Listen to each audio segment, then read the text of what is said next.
Electronic voting యంత్రాల వినియోగంలో లోపాలు అలాగే ఓట్ల లెక్కింపులో అవకతవకలు వీటి గురించి ఈసారి 2024 ఎన్నికల్లో విస్తారమైన చర్చ జరిగింది. ఇంకా కొనసాగుతూనే ఉంది. నిజానికి సుప్రీంకోర్టు కూడా జోక్యం చేసుకోవాల్సినటువంటి పరిస్థితి.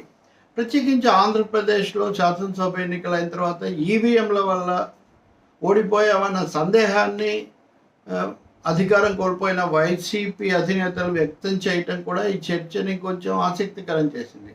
దాన్ని అలా పక్కన పెడితే ఇప్పుడు దీనికి ఒక అంతర్జాతీయ కోణం కూడా రావటం ఆసక్తికరం. నిజానికి నేను నిన్న ఈవీఎం లెక్కల్లో తేడాల గురించి చెప్పినప్పటికీ ఇది అందుబాటులో ఉంది, ముందు అది అయిన తర్వాత ఇది చెప్దామని. ఇది ఈరోజు ఎలన్ మస్క్ చేసినటువంటి ఒక ట్వీట్, తన ఎక్స్గా మార్చాడు కదా ఆ ట్వీట్. దానికంటే ముందు అమెరికాలో అధ్యక్ష పదవికి స్వతంత్ర అభ్యర్థిగా పోటీ చేస్తున్నటువంటి junior Kennedy, Robert F Kennedy, ఆయన చేసినటువంటి ఒక వ్యాఖ్యానం ఇది. ఇప్పుడు రాహుల్ గాంధీ ఒకవైపు అంటే ప్రతిపక్ష నేత కాగలిగిన కుదరలేదు ఆయన ఇష్టం, మరోవైపున సాంకేతిక శాఖ మంత్రిగా ఉన్నటువంటి బీజేపీ ప్రముఖుడు రాజీవ్ చంద్రశేఖర్, వీళ్ళ మధ్య కూడా చర్చకు దారితీసింది. అంటే ఇది ఒక విస్తృతమైన చర్చ అవుతుందనడంలో మటుకు ఎలాంటి సందేహం లేదు. దీని పూర్వాపరాల్లోకి మనం కనుక వెళ్తే ప్యూర్టోరికాలో ఎన్నికలు జరిగాయి. ఎన్నికల్లో అంటే ప్రైమరీస్లో చాలా దారుణమైనటువంటి అవకతవకలు జరిగాయి, వేల ఓట్లు గల్లంతైనాయి. ఇలాంటివి మన దగ్గర జరగకూడదు. అమెరికాలో ఓటు వేసిన ప్రతి పౌరుడు కూడా తన ఓటు సరిగ్గా పడిందో లేదో తనిఖీ చేసుకునే పరీక్షించుకునే అవకాశం ఉండాలని రాబర్ట్ ఎఫ్ కెనడీ వ్యాఖ్యానం చేశారు. ఆయన స్వతంత్ర అభ్యర్థి చేసిన మీకు అందరికీ ఒక విషయం తెలుసు, అమెరికా ఇప్పటికి కూడా బ్యాలెట్ పేపర్లే వాడుతుంది. ఈ బ్యాలెట్ పేపర్లను వాడడం వల్ల కూడా చాలా సమస్యలు ఉన్నాయి. ఉదాహరణకు బిల్ క్లింటన్ తర్వాత జూనియర్ బుష్ అధికారంలోకి వచ్చారు. ఆ సమయంలో దాదాపు ఆ ఎన్నికల ఫలితం నిర్ధారించడానికి కొద్ది మాసాల పాటు సమయం తీసుకున్నారు. ఫ్లోరిడాలో చాలా కూడా జరిగాయి. అప్పుడు క్లింటన్ ఎన్ని రోజులు మీరు అందరూ వస్తే ఎవరో ఒకరిని తేలిస్తే నేను దిగిపోతాను కదా అన్న పరిస్థితి కూడా ఉండింది. అయినా సరే బ్యాలెట్ పేపర్లకే వాళ్ళు కట్టుబడ్డారు. కొన్ని చోట్ల ఏదో కొంత పరిమితంగా వాడతారని అంటారు, కానీ బ్యాలెట్ పేపర్లే చాలా పశ్చిమ దేశాలు కూడా వాడతారు. ప్యూర్టోరికాలో ఇలా జరిగిన తర్వాత భారతదేశంలో ఇప్పటికే ఒక సుప్రీంకోర్టు దాకా ఈ వివాదం వెళ్ళినటువంటి నేపథ్యంలో మరొకసారి ఈ చర్చ మొదలవుతోంది. ఈ చర్చ మొదలైనప్పుడు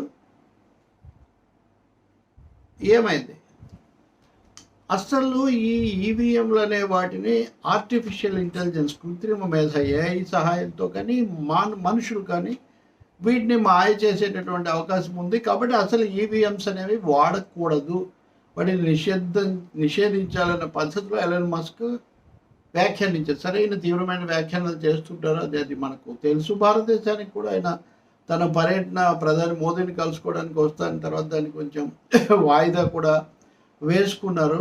ఇప్పుడు మస్క్ ట్వీట్ చేసిన తర్వాత దీన్ని వెంటనే మన మీడియాలో ఇది వచ్చిన తర్వాత ఆయన ఏమన్నారు, we should eliminate electronic voting machines, eliminate the risk of being hacked by humans or AI while small is still too high. అంటే ఇక్కడ ఇది కూడా గుర్తించాలి, మార్చగలిగింది స్వల్పమే కానీ దాని ప్రభావం చాలా ఎక్కువగా ఉండవచ్చు అన్నాడు. Musk posted an X while reacting to American politician and conspiracy theorist Robert F. Kennedy Jr.'s concern over issues with EVMs in Puerto Rico's recent primary elections. ఈయన మామూలుగా కుట్ర జరుగుతుంది వీటితో అని ఆరోపించేటటువంటి సిద్ధాంతం రాబర్ట్ ఎఫ్ కెనడీది. ఆయన ఎప్పుడూ ఆ వాదన చేస్తుంటారో అది చేశారు. సో మస్క్ ఇలా చేయగానే మన దేశంలో ఈ చర్చ వచ్చింది కదా. ఈవెన్ సుప్రీంకోర్టు ముందు కూడా ప్రతిపక్షాలు వీటిని సక్రమంగా నిర్వహించలేకపోతే మనం తిరిగి బ్యాలెట్ పేపర్లకు వెళ్ళటం మంచిదేమో ఆలోచించాలని కూడా చెప్పాయి. సుప్రీంకోర్టు ఏమో చాలా చర్చించిన తర్వాత వాయిదాలు వేసిన తర్వాత ఒత్తిడితో చివరికి అలా అదేమో అవసరం లేదు, బాగానే ఉన్నాయని ఎన్నికల సంఘం సమాధానం తీసుకొని చెప్పింది. ఇప్పుడు మస్క్ ఇలా చెప్పడము, దీని వెంటనే రాహుల్ గాంధీ దీని మీద ఆయన స్పందిస్తూ ఆయన కొన్ని కామెంట్స్ చేశారు. రాహుల్ గాంధీ ఒక చేతిలో ఉన్నటువంటి మొబైల్ ఫోన్ సహాయంతోనే దీన్ని మార్చొచ్చు, ఇలా మారుస్తానని చెప్పినటువంటి ఆయన మహారాష్ట్రలో ఒక ఆయన ఉన్నాడని ఆయన పేరు, ఆ వివరాలు కూడా రాహుల్ గాంధీ పోస్ట్ చేశాడు. ఇప్పటికైనా కానీ వీటి గురించి ఆలోచించడం చాలా మంచిది కదా అన్న పద్ధతిలో మీడియాలో చర్చ అంతా రాగానే ఇప్పుడు మంత్రి రాజీవ్ చంద్రశేఖర్ రంగంలోకి దిగి ఈయన ఏమంటాడు అంటే, ఈయన వెంటనే దీన్ని ఖండిస్తూ మస్క్ చెప్పేది ఎలా ఉందంటే, వేరే దేశాలకు ఇవి వర్తిస్తాయేమో కానీ అవి స్టాండర్డ్ కంప్యూటింగ్ ప్లాట్ఫామ్స్ ఉన్నటువంటి ఇంటర్నెట్ కనెక్టివిటీ ఉన్న వాళ్ళకి అది వర్తిస్తాయేమో కానీ భారతదేశానికి వర్తించవని. Indian EVMs are custom design, secure and isolated from any network or media. No connectivity, no Bluetooth, Wi-Fi, internet. There is no way in. Factory programmed controllers that cannot be reprogrammed.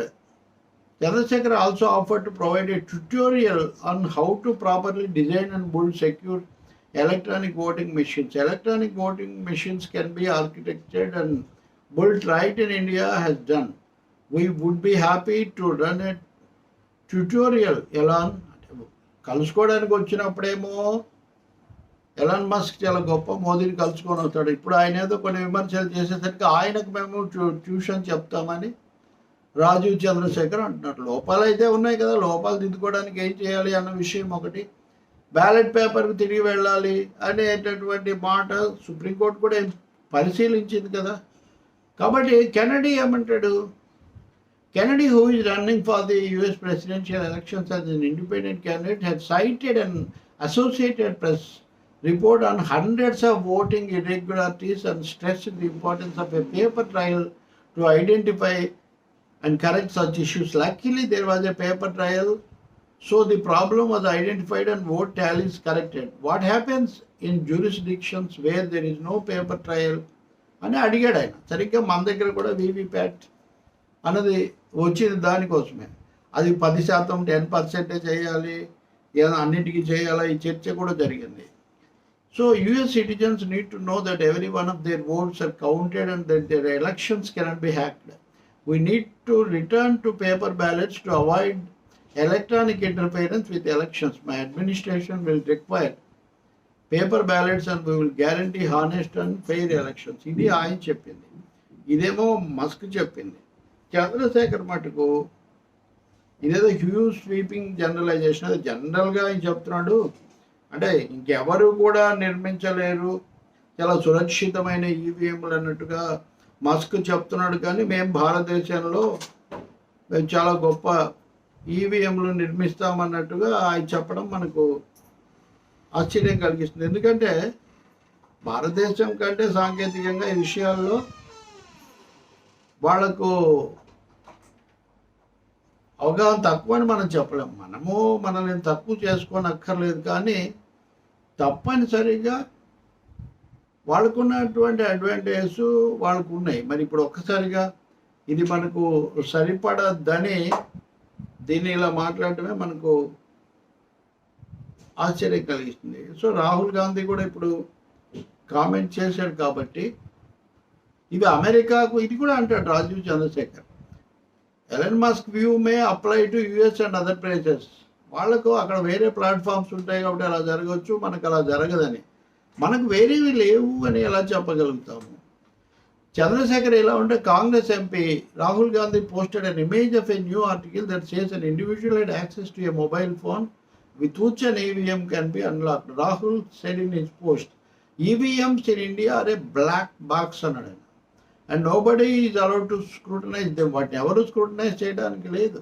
Serious concerns are being raised about transparency in our electoral process. Democracy ends up becoming a sham and prone to fraud when institutions lack accountability.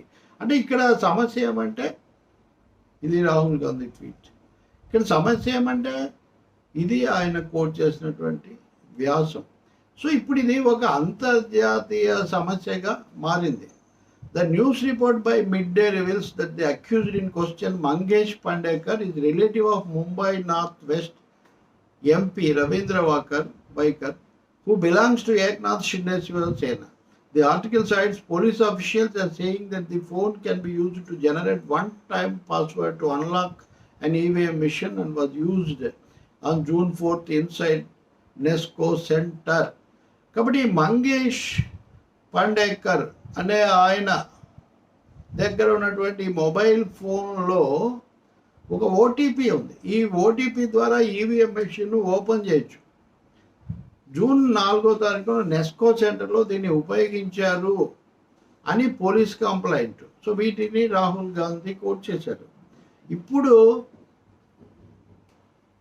దీన్ని ఆంధ్రప్రదేశ్ అని కాదు, లేకపోతే ఇంకో చోట అని కాదు, 140 ఈవీఎంలలో తేడాలని కాదు, మొత్తం మీద విస్తృతమైన కోణంలో దీన్ని అధ్యయనం చేయాల్సిన, పరిశోధించాల్సిన అవసరం ఉంది. అలాగే న్యాయ వ్యవస్థ కూడా, సుప్రీంకోర్టు కూడా ఈ అంశాన్ని రీవిజిట్ మరొకసారి విచారణకు చేపట్టాల్సిన అవసరం కూడా కనిపిస్తుంది. చూద్దాం ఎన్నికల కమిషన్ ఏం చెప్తుందో. అలాగే సాంకేతికంగా కాకపోతే ఎన్నికల కమిషన్ కన్నా ముందే, సాంకేతిక నిపుణుల కన్నా ముందే మంత్రి రంగంలోకి దిగిపోయి అమెరికా వాళ్ళకు మాస్క్ చేయడానికి రాదు, మనం బ్రహ్మాండంగా చేస్తామని చెప్పడం మటుకు కొంచెం హాస్యాస్పదంగా కనిపిస్తుంది. ఏదో అమెరికా కంటే మనం తక్కువ అని కాదు, కంప్యూటర్ రంగంలో తప్పకుండా వాళ్ళకు ఉన్నటువంటి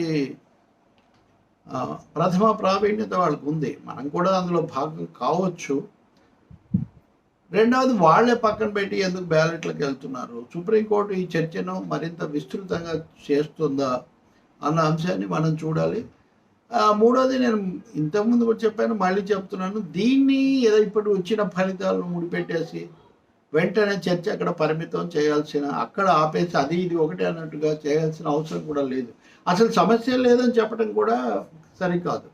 అంటే మేము ఓడిపోతే మోసం, వాళ్ళు ఓడిపోతే వాళ్ళు అంటేనేమో కాదు అన్న పద్ధతి కుదరదు. నేను ఎప్పుడు ఒకటే చెప్తాను, స్టాండర్డ్ ఒకటే ఉండాలి. డబుల్ స్టాండర్డ్ ఇక్కడ కుదరదు. ఎన్నికలు సక్రమంగా జరగాలంటే ఎన్నికల సంఘం స్వతంత్రత కాపాడాలి, జవాబుదారీగా ఉండాలి.